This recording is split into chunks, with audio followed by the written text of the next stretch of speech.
আজকে থেকে ২০ বছর আগে ইহুদি খ্রিস্টানরা পরিকল্পনা করেছিল এই টিকটক প্রজন্ম গড়ে তোলার জন্য, তারা আজকে সফল হয়েছে। এখন আমরা যদি এখন চুপ করে থাকি, আগামী ২০ বছর পর আপনি দেখবেন আরেকটা প্রজন্ম আসছে, এরা মানুষকে সালাম পর্যন্ত দিবে না। দেখে নিন আপনি, ২০ বছর লাগবে না, ৫টা বছর যাক, তারপর দেখেন কি হয়। আল্লাহ, এরা কি এখন বাসায় ঢুকে বাবা মাকে সালাম দেয়? কারণ কোন প্রতিষ্ঠান ওকে সালাম দেওয়া শিখায় নাই। স্কুলে না, কলেজে না, কোথাও সে সালাম দেওয়া শিখছে না। আসসালামু আলাইকুম ওয়া রাহমাতুল্লাহি ওয়া বারাকাতুহু বিশুদ্ধ করে বলতে পারছে না।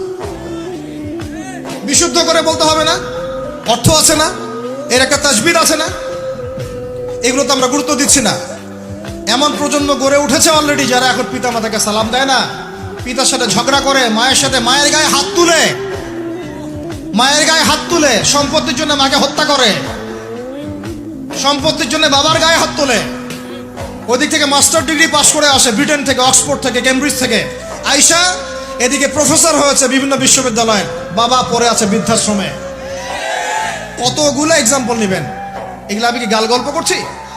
আমি কোনো গাল গল্প করতে এখানে আসি নাই।